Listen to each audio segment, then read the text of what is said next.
I found this too hot for Tumblristas screenshot as I was going through Tumblr trying to find content. And I found this post here. Confessions Friday. I confess that the highest number of men chatted with me on Grindr when I pretended to have HIV. Just something to keep in mind. Male, gay, 16, wanting to learn how to play with scat. Add me at something, I don't know. Some social media thing that I don't use. And I haven't heard of. Actually, they didn't even say which one they're going to use. Which one they use. You're not very smart. I'm not going to read that one because that one will get me in trouble. And keep in mind, these aren't obviously fake posts with like 100,000 notes on them. These are real people adding all sorts of hashtags to their posts so that they can get attention. Dick and attention, as Tommy Sotomayor puts it. But the screenshot I really wanted to talk about was this. Here we go. And this was in the FTM tag, as in female to male, as in trans. Quote, I hate that post that's talking about growing up gay and says how he would stare at bulges on underwear packs like, which genitals you prefer doesn't determine whether you are gay or not. Having a penis doesn't make you male, just like being male doesn't mean you have a penis. I'm not making this up. This is not some bullshit where somebody's just looking to get a laugh. Somebody's looking to get on Cringe Channel or some shit. No, this is much more insidious. I've learned that women are very good at doing this. They're very good at social manipulation. They're very good at climbing the social ladder through manipulation. And what I mean is this. They're very good at maximizing the benefits of their actions and minimizing the costs. Usually by passing off the costs to somebody else. But that doesn't have much to do with this. Look at this girl. This girl who's all like, I'm gay. I'm gay. Having a penis doesn't mean that you're male. I'm an FTM trans, blah, blah, blah.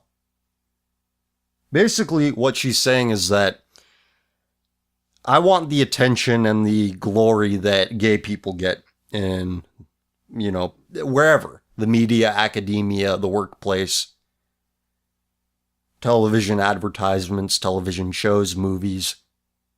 This girl wants all that glory because I think it would be very hard to argue that homosexuals do not sit at the top of our social hierarchy. Ladies, girls, women, however you want to call them, they're not stupid. They realize who sits at the top of the social ladder. We can argue about how our bodies are being disrupted, our DNA is being altered by what is being put into our food supply. We can argue about fluoride being put in water. We can argue about all of these things. And these things might have merit with regard to what's going on in the brains of our youth. What's going on in the brains of pretty much everyone. We can point to all of these things and say this is what's making girls more masculine, this is what's making men more feminized. But in reality, the nature of man and woman hasn't changed a bit. Women seek to gain the most benefit and the least amount of cost. And this is why you see this trans thing being accepted and being pushed. This is why they all say, oh, look at Caitlyn Jenner, she's so beautiful. The 65-year-old guy with a penis. That's what's a beautiful woman. Take a look under the hood. Take a look at the ulterior motive here. Of course, a plain Jane, overweight girl is going to look far better than a man LARPing as a woman. And that's the other side of this coin. Let's go back to the one we were just talking about. These girls that want to be gay. These girls that want to be gay men. Because, cross-dressing while still having a heterosexual attraction, that means you're gay. And not to jump around too quickly here, but I got a comment on one of my videos in the last week And I'm not gonna put this person on blast or anything, it just needs to be addressed, and I realize that some people aren't as far along in their development as others, so I'll be nice about this. This person said that going to church won't make you a better person, and that religion tends to make beasts out of men. And one of those statements is correct. Going to church doesn't make you a better person automatically. You should go to church if you have a sincere enough heart. A sincere enough heart to show some self-improvement. And church provides you with a community of people, which will provide you incentive. You behave well around them, they behave well around you, you get some meaningful friendship from that. That's really what church is for, to build those bonds between those who are of relatively pure hearts. But the second part of that statement, that religion makes men into beasts, that's what bothered me. This is a big part of why I believe in God, what I'm about to explain. Back in the Bible days, when these books were being written, when the building blocks of knowledge that would eventually lead to the Holy Bible.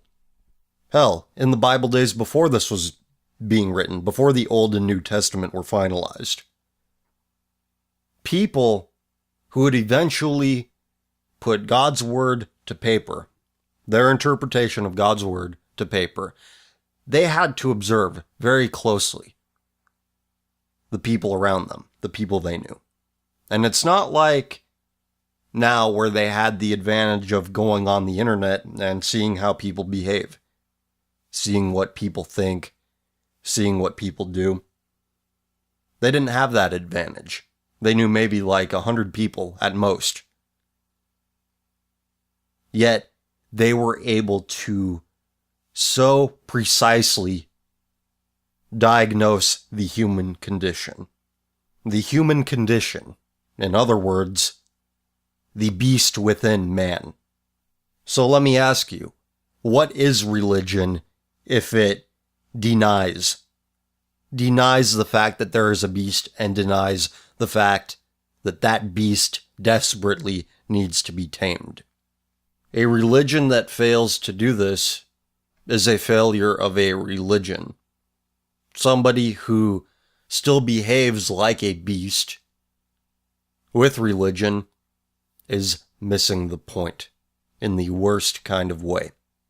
And please notice that I said tame the beast, not eliminate the beast. Eliminating the beast is impossible. Passion cannot be eliminated entirely. It cannot be removed. It can be reined in, and it can be redirected. So I'm going to show you some passionate things. I'm going to read to you some passionate things because there's no fucking way I could show this to you. And this is from something called Sewer Pig Blog, a Tumblr blog that I found. Inseminate my pig cunt with hundreds of toxic loads of POZ seed for Satan. Hail Satan, hail the toxic seed, hail the beast. 666. Now, despite this man's satanic posturing, this man has no religion. This man certainly has passions, but look how they're being redirected. Look how they're being, quote-unquote, tamed. This man, is he a beast or is he not? This man has no God in his life. This man does not feel the spirit of the divine in his life. This man leads a terrifying life. This is the inevitable conclusion of godlessness. Is there any religion responsible for an evil greater than this? Inseminate my whatever with paused loads. Hail Satan. Blah, blah, blah. And I have another here.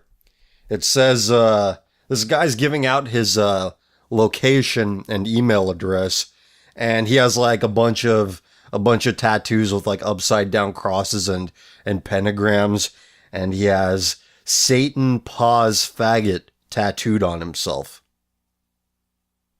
And he says that he was straight and that he is gay now, and that he wants He's a nasty, no-limit, satanic POZ faggot wanting to be owned by my big black cock Satan master. This is what you're dealing with out there. And I know I say that a lot, but this is what is out there. This exists. This is not some bullshit that I am making up. What is the absolute worst you can say about Christianity? What is the absolute worst you can say about Islam if Islam and Christianity are responsible for the atrocities its proponents have committed? Oh, they killed people. Let me tell you something. Death is a much more dignified fate than whatever the fuck this is. And you seriously think that you're going to convince me that this is the fault of the homophobia that Christianity and Islam promote? That these guys act the way they act because of homophobia? Are you fucking kidding me? I can feel that argument coming on. So, just putting it out there right now. And tying this back to the earlier point I was making about how girls wanting to be male because they want to be gay, because they want to be at the top of the social hierarchy with the least amount of effort possible. If this were shown to be the default behavior, the inevitable conclusion of such a lifestyle, well, maybe they would think twice about it. But this isn't what they see, because they don't care that it's there. They don't want to know that it's there. And if you do show them, if you do tell them, they'll just hand wave it away as homophobia. It's homophobia's fault. It's straight privilege's fault. It's Christians' fault. Wait, one more, and I've included this in a previous episode of Tumbleristas. Some guy with a bag of crack rocks, and he says, "It's time to feed from the nectar from hell, and become a servant of the dark side, craving toxic cock and loads, intense pig POZ sex." Now, you might be saying, well, you've said that religion doesn't necessarily need a deity in order to be a religion. And I would agree. But I've said that a religion that does not rein in the beast is a failure. Because religion, whether you like it or not, has been the only reliable means by which to organize people throughout human history. And why is this? Because it gives men a purpose. It gives them a reason to fight. It gives them a reason to preserve. It does not leave him to his own devices. Look what happens when men are left to their own devices.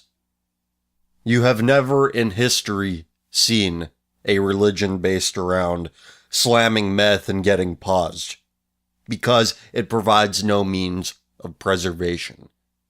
It provides no reason to fight. It provides no reason to live, but a reason to die.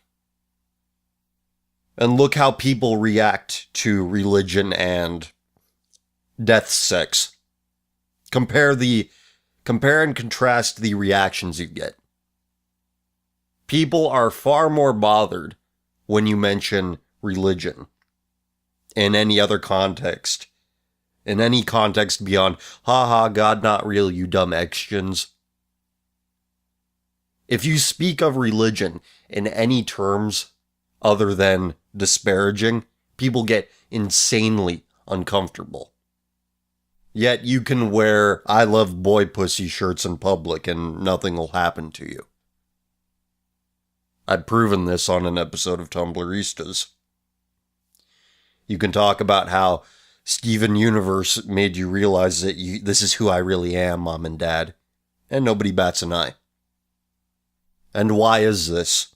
Well, that can be an episode in and of itself. But all I'll say as to why this is the case, the most I'll say right now, people have this perception because everybody wants to show everyone else that they took bullshit freshman classes in college. Look, I took Sociology 101. I have the right opinions, okay? I said last week that the future is ultimately the only source of purpose. And that purpose had better run through God, or else there is no future. Is there any future in meth, sex, POZ pig, taking POZ pig loads? That's the future you want?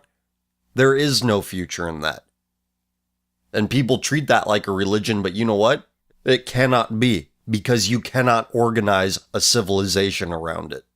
Because it does not rein in man's animal impulses. It does not make him a higher creature. A creature which can place things other than cum and tingles as having a higher value. And look at the less extreme versions of it.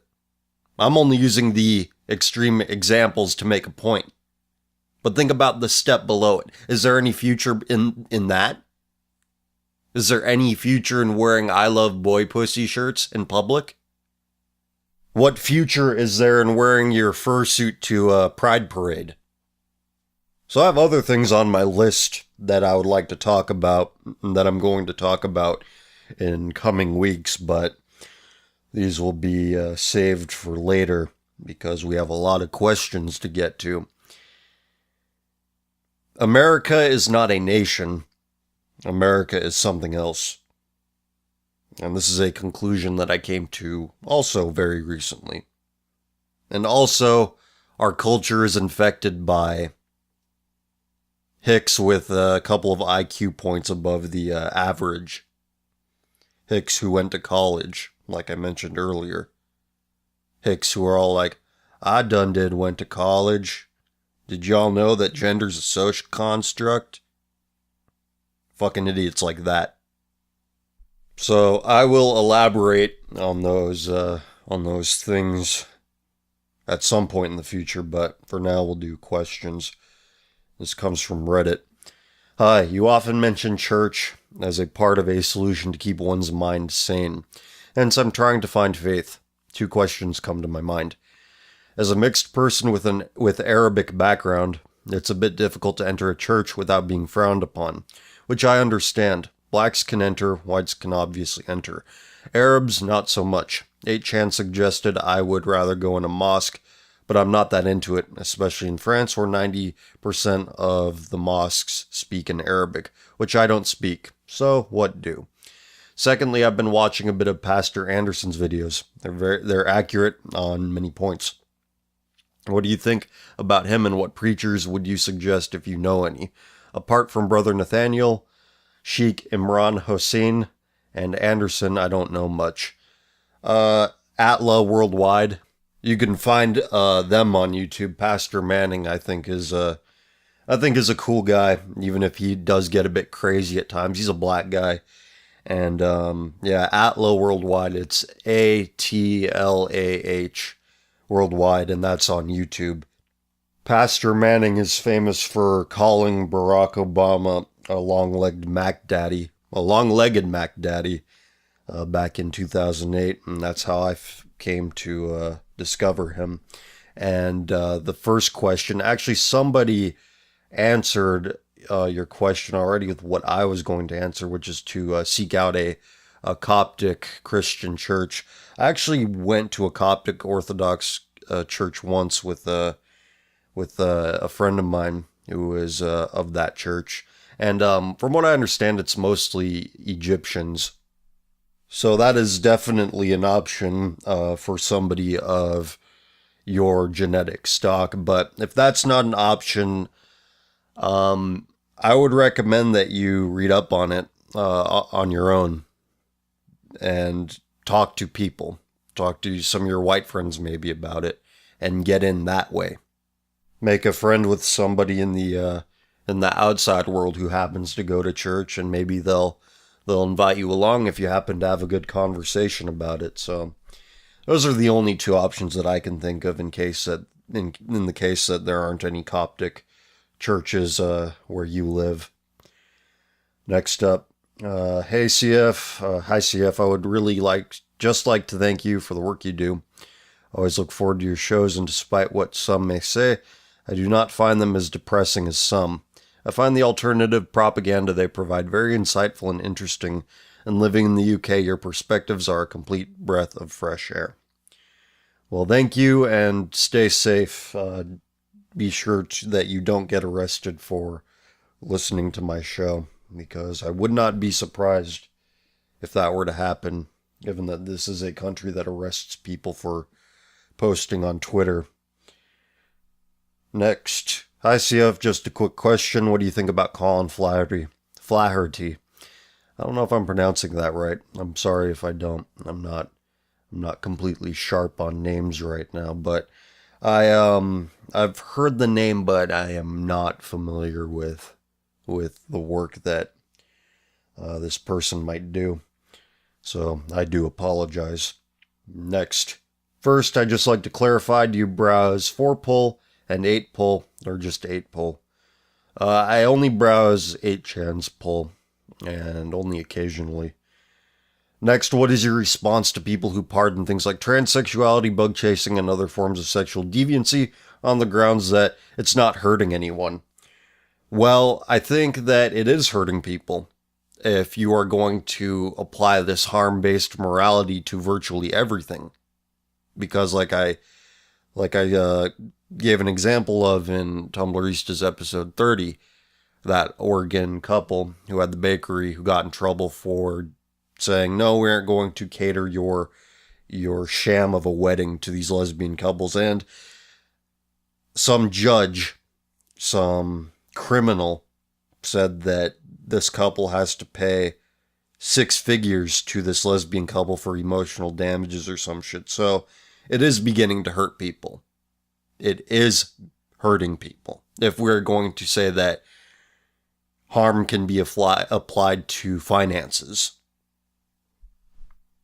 And also, this assumes that everyone is an individual and that the way they choose doesn't affect other people. People who intentionally get a disease, they disrupt the way society manages resources. Somebody that thinks, oh, I need hormones to become who I really am, not realizing the inherent irony in that. They are disrupting the way society manages its resources. So nothing happens in a vacuum.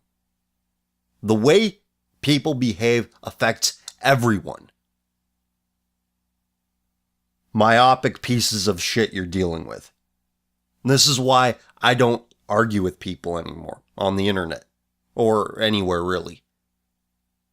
Because nothing gets done. You are never going to convince them of anything. They draw that line and say, not hurting anybody, not hurting anybody. This is why I prefer this format. This is why I prefer monologues. Next. I've been hearing this term cultural appropriation a lot lately. It's being thrown around by SJWs and I don't know what the fuck it means. But if the SJWs are pushing it, it ought to be something fucking retarded. Please explain what this shit means in that common filthy way you do. Also, in this time of great crisis and depression, why are Japanese cartoons healing me in new ways I've never felt before? I've watched them before and they were cool and shit, but lately it's been this cool-ass escape from Marxist degeneracy. Please explain this feeling. Thanks, God bless, and remember, CF, Jesus loves you more than you will know. I think that anime is hitting you in all the right ways is because it's innocent. There's a level of innocence that is portrayed in it. And I just don't mean like innocent characters, cute anime girls, whatever. It seems to exist in its own world, without much regard for what goes on outside of it. And I understand there is a comfort to be had in that. There's something to be said for the creators who manage to create something that is just pure escapism. Now, it can be taken to a very dangerous level, but you know what? There are far more dangerous things in this world, many of which I have covered in the first however many minutes I've been recording this episode. So, cultural appropriation. Basically, cultural appropriation is anything that black people do, white people are doing in some altered form. Which is stupid because what they're talking about is usually like, oh, white people shouldn't listen to hip hop or make hip hop. Not realizing that hip hop music, the first hip hop song was English. Created in America with the English language. Now, correct me if I'm wrong, but I think that English is a white person's language. It was invented by white people. Whatever the first rock and roll song was, I don't know. I don't know my music history too well, but whatever that was probably played with instruments invented by white people. European civilization. So, just something to think about. They don't look at it. They don't look at what comes before things, what goes into something that gets appropriated apparently. People don't realize that everyone is influenced by everything. They take the parts that are compatible with a people and leave out the parts that are incompatible with a given people. This is why I don't really give a shit about, cultural appropriation. Because, it only applies to people of color or some shit, which is bullshit if you look at the whole of it. I don't care if black people are using English to make their own thing. I really don't. And you can go back before European civilization and find cultures that weren't European using some sort of instrument that came to be the foundation of whatever instrument it evolved into. So really, what they mean by cultural appropriation is stuff that brown people do that white people like for some reason. When you apply the term when saying, hey, you're stealing other people's culture, well, you can apply it to pretty much every fucking culture that has ever existed. Nothing exists in a vacuum. This is what a radically individualist outlook on life does to the brain. Not only are you making up these bullshit terms, you're changing the rules of these terms. But what do I expect from rabbits, ideological rabbits? They change the rules of the game as soon as it doesn't suit you. It doesn't suit them. Let's use racism as an example. It's a word invented by communists, literal Russian communists. So anybody who uses the word racism is appropriating Russian, Soviet culture. Let's go one step beyond that. What was the old definition of racism? The hatred of people based on their race. That became racism is power plus privilege. Now, I'm going to have a whole lot of white privilege in China. Yeah, got it. These people can't play by their own fucking rules, which is why you should not use the words invented by them or used by them with any frequency. So, that's cultural appropriation for you. Next, me again. As from last week's answers to my questions, I can clearly understand why you are not into politics.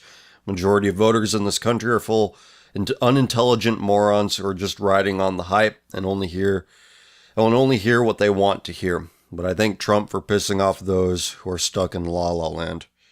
Well, he's certainly pissing off people. There's something to be said for that. I mean, you should only piss off people if you're in a position where you can afford to do so.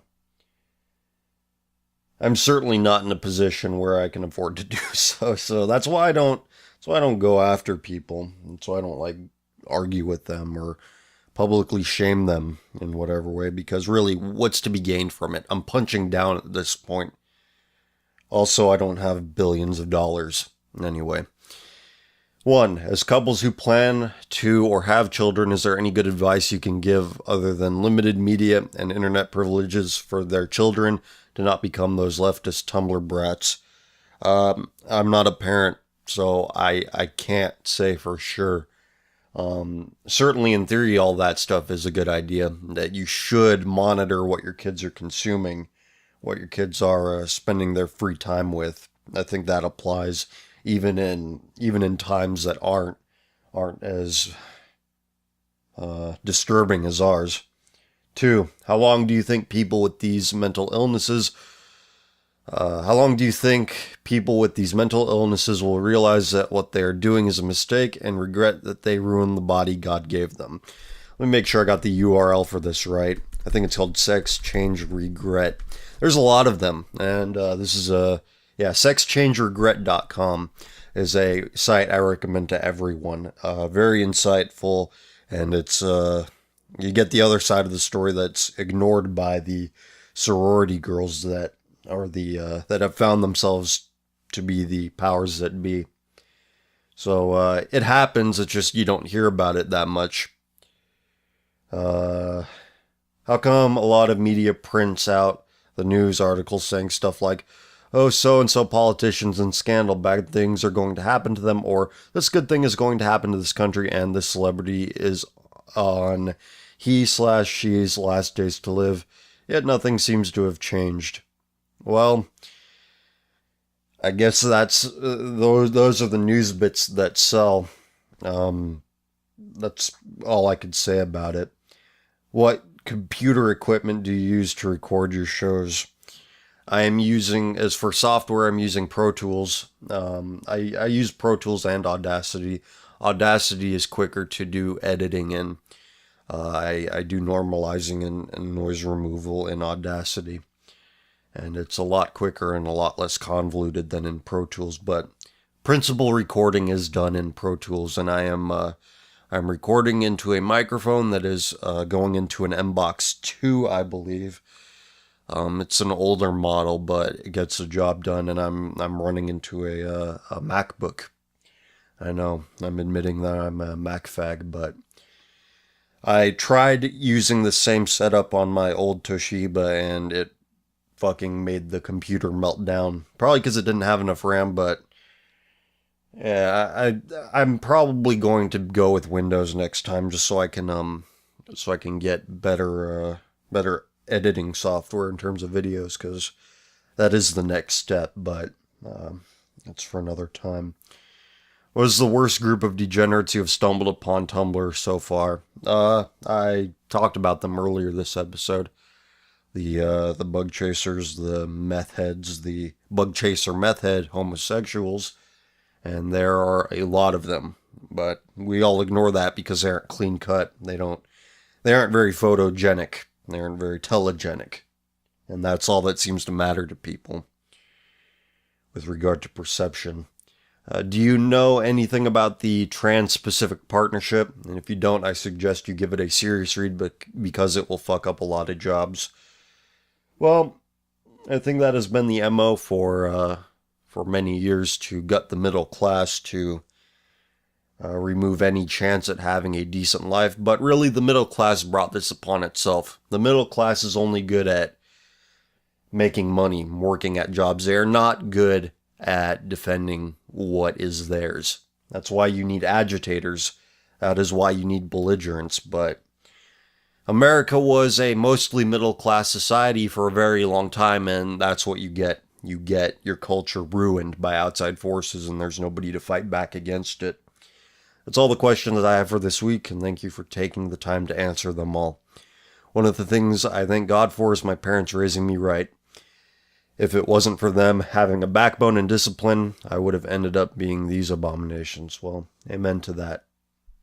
Next, and I think I might have answered this last week, but this is one of the rare times that I don't remember, so I will answer the first part of this, unless I'm having a complete fucking lapse in memory, which, whatever, it happens. I'll do the first part of this. Would it be safe to say that America's main cultural export is homosexual culture, or is it something else?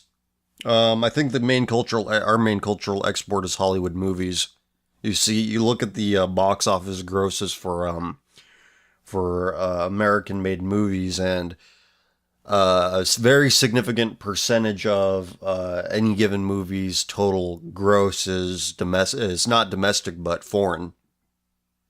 And here's where I will say that Hollywood is not really a cultural export, but an anti-cultural export, creating a fucking world of Americans, of joyless, soulless Americans. If you read a site like Soiled Cinema, soiledcinema.com, it's spelled with S's, and the movies they review on that site, they do Hollywood American films on occasion, but they review a lot of European films. And not to say like, European, such better artists. I don't necessarily believe that, but European films, they're made about much more specific things. Whereas Hollywood films, you don't really get that. You don't get that very limited view, that limited artist's view where they pick one thing and they go with it. They write a movie about it. They make a movie about one little piece of the mosaic that is their culture, one that they're most familiar with. And the last movie that I saw that in the multiplex was Nightcrawler, which is the last movie that I talked about on this show. That was a pretty uniquely American movie. But most of the time I watch these big blockbusters, these big budget films, and I enjoy them for the spectacle of it, but I don't relate to anything. I can't look at anything and say, yeah, I know what that person is like. I'm familiar with that kind of character type. Or, yeah, I see that in American culture. Very rarely do I see that in Hollywood movies. But I guess you can't touch too close to the nerve of human nature or Americans get incredibly uncomfortable. Which makes a lot of sense if you apply that to other things, but yeah, the main cultural export that America has to the rest of the world is Hollywood, and there's a significant overlap with the homosexual agenda there, so always something to consider. Next, I've been trying to get back to Christianity as someone who wants to get back on his faith after being a dumb, secular, I fucking love science atheist for 2 or 3 years. I have plans to go to a really welcoming church in my village, but aside from that, what kind of books would you recommend for people who try to restore their faith, aside from the Orthodox Bible? I've been thinking of reading the writings of St. Paul or St. Basil. What are your recommendations? I don't have any specific recommendations with regard to specific books, but I do recommend this. Read what you said you're going to read, and listen. Listen to the things around you and view life through the lens that these books create, these pieces of literature create. I sadly admit, I've sadly admitted many times that I do not read that much, because most of my free time goes into what I do on this channel. But like I said at the beginning of the episode, a huge reason why I believe in God is because of how accurately it describes the human condition, when there were very little means to acquire that knowledge. So I think that once you read these things that you're saying that you're thinking of reading, if you truly internalize this stuff and say, this is what I'm going to look for, you will find it in everyday living experiences, and you'll realize, wow, how did they figure this stuff out? Next, I've been listening to your podcasts and have finished off Tumblristas like everyone else who listens to you probably has. A great crash course in the degeneracy of today. I just want to say that your conviction is quite refreshing, especially because in answering questions of others, you confront arguments that some fedoras put forth against religion. Speaking of one in episode 49, where you talk about faith-based forgiveness versus acts, and you posit that God is not an idiot. I'm relatively young and I graduated high school in 2007, and thankfully I've never had to deal with this massive shift into degeneracy. Maybe I was the last few out. I've been going through community college and sticking to STEM-related fields, and have mostly avoided having the shit of our age seep into my classrooms. But in sitting in the commons of the campus, I see it all around me. People talking about nothing but sex and gossip, like they don't even have any other hobbies to talk about, let alone any interesting ideas. I don't know how old you are exactly, but you and I are similar in our beliefs on culture, and that we stare into the abyss for far too long. But maybe there's nothing left but an enormous yawning abyss of idiocy. Here's hoping the abyss has trouble staring back into you.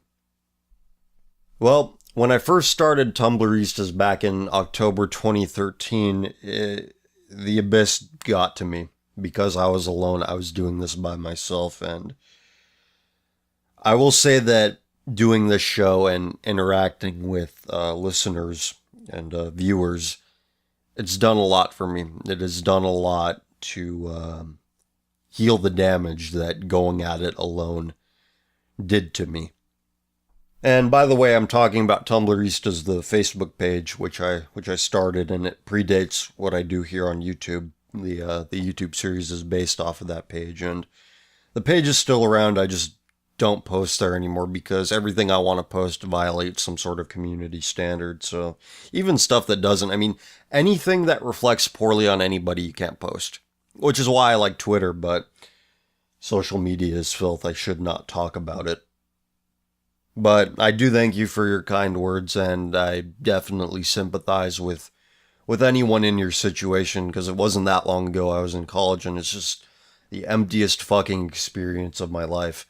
I met some decent people that, we don't really keep in touch due to the stuff that I did not talk about with them, avoided these kinds of conversations that I have with you people on a weekly basis, but college is fun for a little bit. You get a little bit of a buzz from being around people of your, similar age and interests and energy level and willingness to, just to hang out, go do fun stuff. But there's no future in a life like that. It's a very transient, temporary thing. And I think a lot of people have trouble accepting that. I think a lot of people have a hard time coming to terms with it, realizing what it is. And what is it? I think we'll get a little bit more insight with this next one here, if it'll load. Alright, next up. Here we go. Please keep this anonymous, as it is kind of personal and comes with a bit of story. Yeah, I'm going to keep everybody anonymous from now on. Even if people ask that their name is included. It's just easier this way. I don't think anybody will be offended if I don't say their name. I think that if they hear something that sounds like something they wrote, they'll be okay with that. That's good enough. Anyway. Okay, kind of personal, comes with a bit of story. Recently, my brother was in a Black Lives Matter march, which is a bit shocking, but not really. Ever since he entered college a couple of years ago, he really went hardcore leftist. He became a vegan, amongst other things, like talking about how 6 million died in the Holocaust and that black people can do no wrong, and it's all evil Whitey's fault. Using terms like persons of color and problematic, and that women need more representation in history. Women, his story. Alright, continuing. Need more representation in history and how diversity is a good thing. Doesn't really sound like a lot, but it's just that I miss the times when me and my brother would crack jokes about feminists and laugh at their nonsense. My question is just really, is he beyond saving? I know you don't have all the answers, but some input would be very appreciated. Well, your brother has currently decided that his horny levels take precedent over his loyalty levels. He is currently experiencing the highs of being around people his age, people who are interested in sort of the same thing he's interested in, or, he just found some people who were nice to him initially in a strange environment and found out that these people believe in all sorts of crazy things. And he decided, he took the path, I'm going to believe those things too because I prefer these people, the company of these people over, well, truth and honesty. People like him, they're intoxicated by all this newfound freedom they have. Being forced to go to class and take tests. Yeah, very free. Yeah, that sounds like freedom to me. Bullshit. But regardless, he likes this new environment he's in, if it is new, and he likes it more than he likes you. He likes it more than he likes, assessing things for what they are. So, like I've said before, like I'll say again, like I've been saying for a very long time now. I don't know how long you would consider very long, but it seems like it. For a lot of episodes, I've said, loyalty goes both ways. You cannot be loyal to that which is not loyal to you. And people like your brother, they're not very loyal. Which is, not to say that you should close the door completely. You should leave the door open in case he repents for his current state of intoxication or possession, if you'd like to be more extreme, if you'd like me to use more extreme terms. So what I'll say to you, I'll leave it at this. Do not allow yourself to be harmed by him. Do not allow yourself to be harmed by his current bout of retardation. Don't allow yourself. And don't be surprised if he never gets back to normal. Don't be surprised if he makes the demon currently residing in him a permanent occupant. Next. Howdy, CF. Before I ask my question, I would like to thank you so much for putting in so much effort and time into making your show and answering our questions. Few people have the guts to speak out against the collapse and cancerous degeneracy spreading in Western civilization, and you do a fantastic job articulating how many of us feel. God bless. On to the question.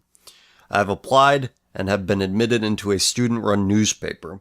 Initially, I was excited and looking forward to being able to write for a relatively large public audience. However, my enthusiasm has waned severely after remembering that the staff consists of Tumblrista, SJW types, some of our Abrahamic friends, betas, and plenty of degenerates.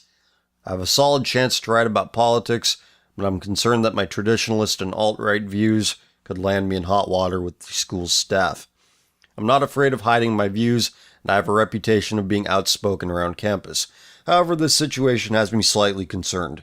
Do you have any advice for how I should proceed as an ideological outsider in the newspaper staff?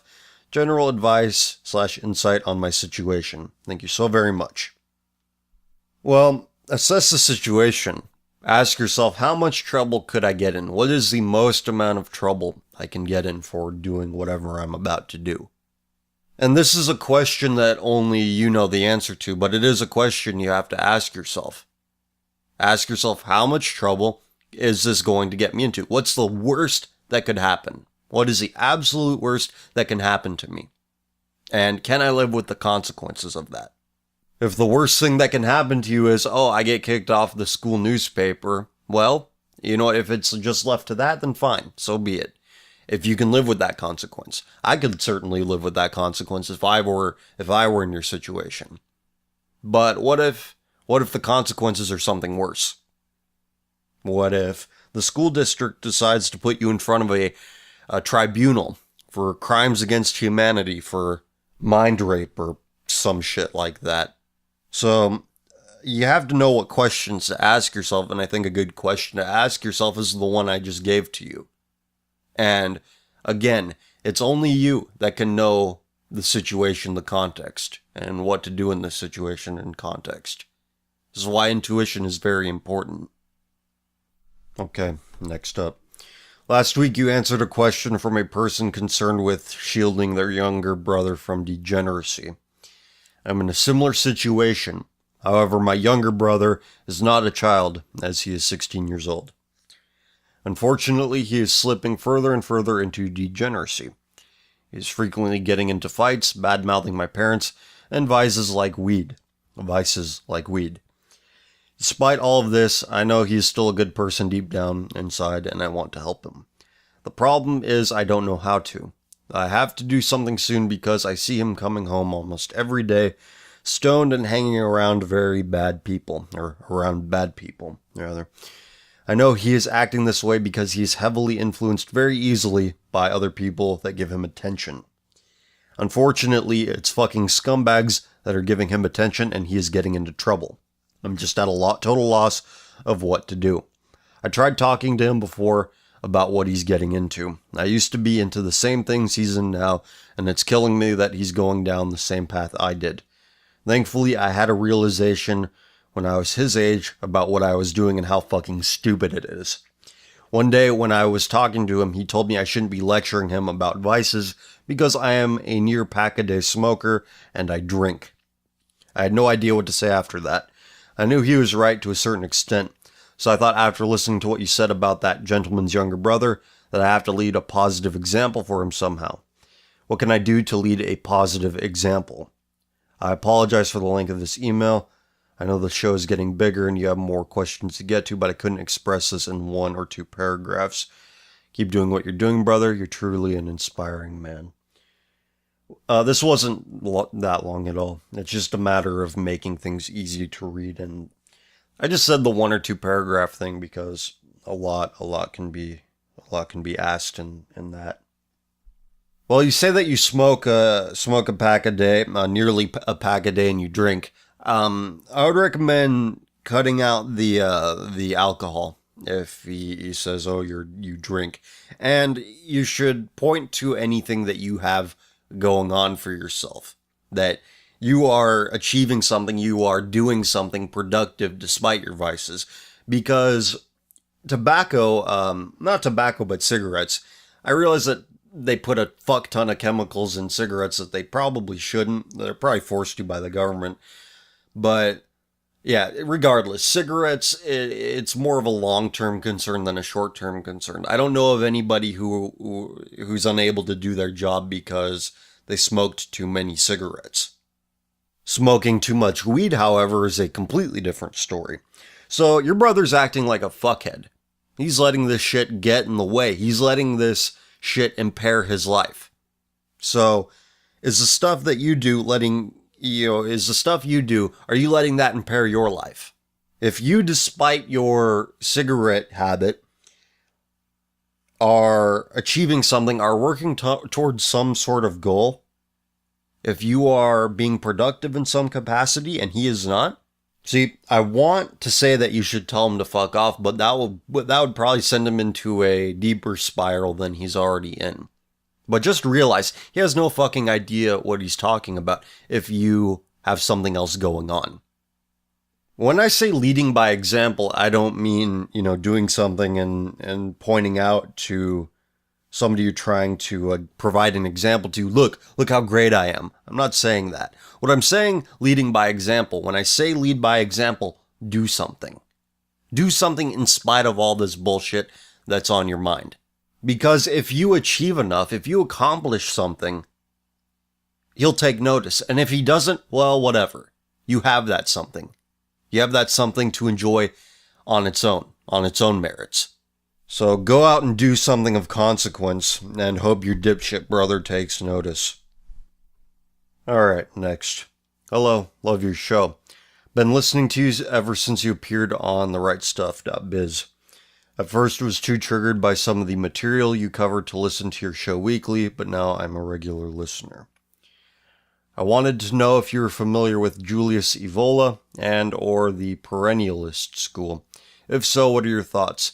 Do you think people can benefit from studying these more esoteric writings, or is it just navel-gazing nonsense? Sorry if you have already addressed this in the past.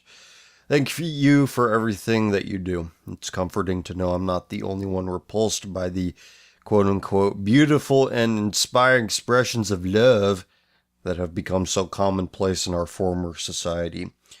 I don't know anything about Perennialist school, but I have read some Evola, and none of it stuck, but I do remember liking it. I think it's beneficial to some extent to study this stuff, but I think it's more important for people to come to these conclusions on their own and then go back and see where writers like him can fill in some of the gaps. But to read these things on their own and just go with it completely, to absorb it completely, rather than relying on your own experiences and your reactions to things, I think that's where it gets into navel-gazing territory. Even though relying on your own experiences and reactions to things, that can get into navel-gazing territory too, but I think a balance can be struck, a balance can be achieved between the two things. Like I said, use authors like him to fill in some of the gaps, but I think it's better to come to certain conclusions on your own with a little bit of outside aid. I mean, nobody is completely untainted when they come into this, and by this I mean oh so edgy internet commentary, internet social commentary. But thank you for the email, and we'll go to the next one. Hey CF, your recent No Future episode inspired me to ponder the great looming problem of our future society: overpopulation. Do you think the oh-so-passionate causes of Tumblrinas, SJWs, and leftist brainwashed youth of our society are simply pawns for a greater goal? Think Margaret Sanger, to ultimately curb human reproduction. I'm not one for Illuminati conspiracies and such, but it seems this anti-reproduction SJW progress is in direct conflict with the capitalist progress that has brought us such a high quality of life. To me, the end-all goal to overpopulation is to leave Earth and grow beyond. To the white-hating powers that be, it's to slowly kill humanity in order to appease our past transgressions against nature and others. How do you feel about this big picture decades from now? Well, I've never seen SJWs as anti-procreation. Maybe they don't want to perpetuate their genes, but they do want to procreate, and they want to procreate through viral means. Think about it. Let's say you have 5 children, and that is about the most people can handle. Let's say you have these 5 children. They basically believe what you believe. They grow up believing what you believe. They practice what you practice. They preach what you preach. I mean, very unlikely that this happens, but let's say it happens. How many kids does your average teacher or professor have in their jurisdiction, in their influence? It's a hell of a lot more than 5. And this is how your average leftist reproduces. They infect other people's children. They don't need to have kids themselves in order to propagate their memes. And there's no reasonable legal way that you can defend against this. I mean, even if you were to choke off academia and remove all ideology from the classroom, you still have the media. You still have television. You still have movies. Academia is just one tentacle on this beast. So I guess what I'm trying to say is that the social left, their goals will still remain the same whether there's a lot of people or not, whether we are overpopulated or not. Which is why I'm of the opinion that the capitalist hand is washing the left hand, so to speak. I think their goals align quite well with one another. And where does overpopulation fit into all of this? I'm not sure. I never really thought of overpopulation in the context that you're putting it in. This is a wrinkle that I had not previously considered. But I will say this, whites are a global minority, and we make not a dent in the overpopulation issue. Next. Of all the podcasts, kind of thing that I like to listen to while playing grand strategy games, which in that case, do you play them? Sort of Europa Universalis, or Victoria 2. While they're very fun, they do make me a bit sad about the old societies. And also, do you see it that the pendulum of society will swing right again, but also left again, or can something be done to hold it in place? I don't know. A pendulum implies that it's attached to something. A pendulum implies some sort of root, some sort of thing that's holding it together, and what the fuck is holding it together, I don't know, but I play Civilization 3 on occasion, but I'm not as I'm like 99.9% the less of the gamer I used to be. All right, next. ACF, great show as always. Keep at it, man. This is more of a suggestion rather than a question. So far, your content mostly goes to answer the question of who we fight, which is a common theme among right-wingers. It's great as a way of showing what's wrong with the world, but as a drawback, is incredibly depressing, as you surely know, to deal with regularly. Well, I was thinking that can be somewhat countered by focusing on the question of why we fight. This means showing off the best of our people, our culture, and heritage. So, CF, ever think of doing some videos where you show the opposite of filth?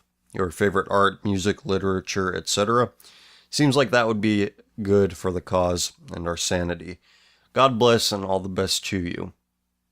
That's a good suggestion, and one I would like to do because I think there should be more people out there who curate and criticize art who aren't complete idiots indoctrinated by whatever degree program they went through.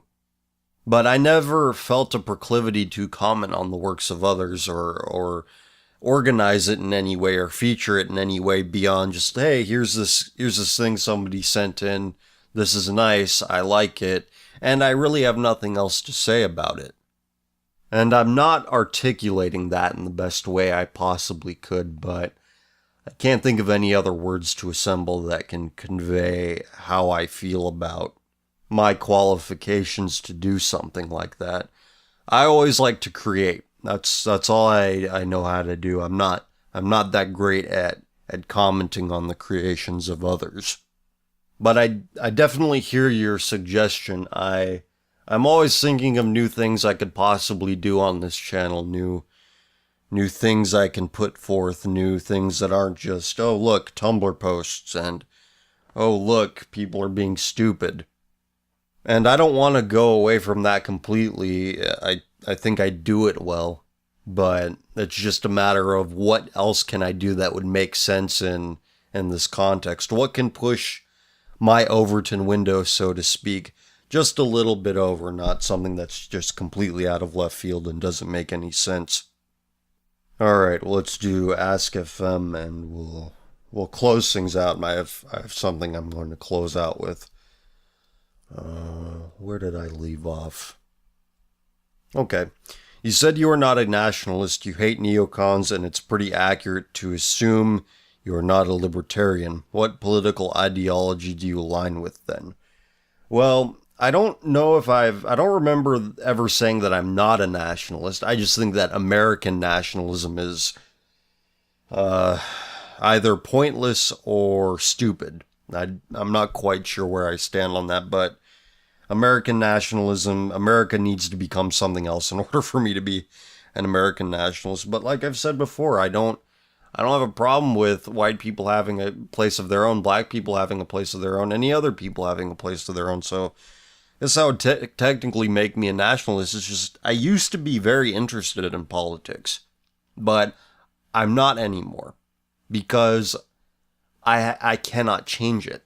I cannot alter the course of what politics does. And you call it defeatist, but it's realistic. It's honest. I can't do anything with it. I can't beat my head up against the wall and say Ron Paul, Ron Paul, Ron Paul over and over again, or arrest Obama, whatever it is. I can't do that because it got me nowhere.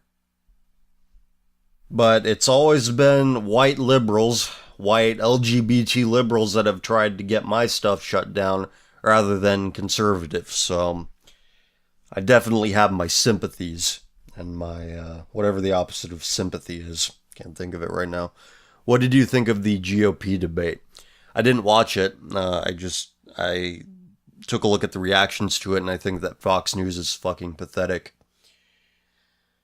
How dare you threaten the GOP establishment, Mr. Trump? Hey, CF, do you know why cuckolding is on the rise? I'm clueless. Let's just blame chemicals in the water and food supply. I know that's probably not the case, at least entirely, but I don't think that it's helping anti-cuckolding, all of these things in the water and food. Why should people be together? I thought that love should be free despite gender, age, race, etc. Listening to your shows has made me question why people should be together, if at all, if not to procreate. Still love the shows and hope you continue on making them. Well, I think that love and sex are almost completely mutually exclusive things. I think that when you're having sex, you're thinking like, "Ooh, this feels really good," not, "Oh, I love you so much." It's not how people work. Now, note that I did not say completely mutually exclusive. I think the way people treat it is completely fucking disgusting and ruinous. It leads to nothing but ruin. I sincerely believe that people have become so autistic that they think, duh, this give me boner. Oh, that means I love. Which is an insult to actually autistic people, but I hope we're all on the same wavelength here. Hey CF, enjoy your videos. They've opened my eyes to what's going on in the world. My question to you is, who do you want to win the presidential election next year, and why? Keep up the good work, CF. I don't think it matters, to be honest with you. I really don't. I don't think that Trump will keep his, whatever the fuck he's promising, if he's promising anything. Who knows? He might be a plant for the opposition. Who knows? And it's backfiring in a strange way, and he's turning heel. But really, I don't care. I've ceased caring because I realize that it does not matter. Things are going to be what they're going to be. Can you believe the dissonance the Black Lives Matter movement suffers from? Did you see how they cannibalized Bernie Sanders in Seattle? He's probably one of the only candidates that would actually take them seriously, regardless of whether or not they should be taken seriously. Is infighting liberal in nature? I think infighting is human in nature. But it definitely seems to manifest itself in liberals more because they don't play by their own rules. They keep changing the rules, like I explained earlier. It'd be fine if they said, this is how it's going to be, this is what we want, these are our demands, fine, we'll work within that, but as soon as those things do not benefit them, they're just like, nah, fuck that, we're changing the definition. It's like playing a game, making a game up with some shitty neighborhood kid, and when he starts to lose, he makes shit up so that he keeps winning. What open marriage taught one man about feminism from NY Mag? I think you mentioned how articles were being written like this in your last radio talk. Note the author's usage of the words equality of opportunity and how it only applies when it advantages women. Double think. Well, if this was written by a woman, well, what did I say earlier? They're very good at maximizing benefits and minimizing costs. If I misspoke earlier, I apologize.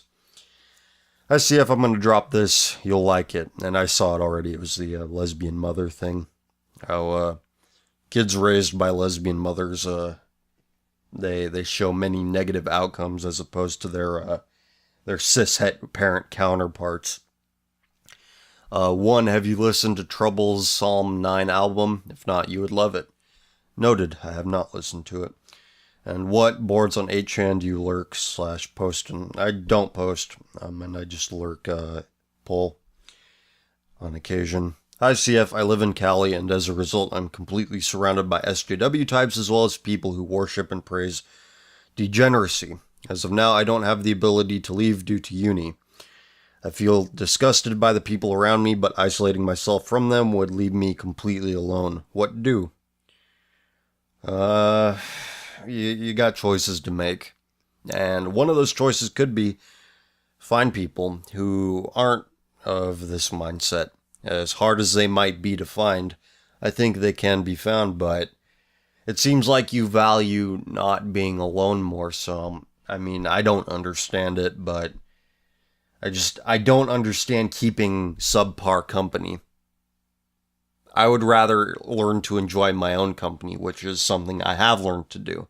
I think a lot of people need to learn to enjoy their own company, which I'll get to that at the conclusion of this episode because there's something I would like to end with.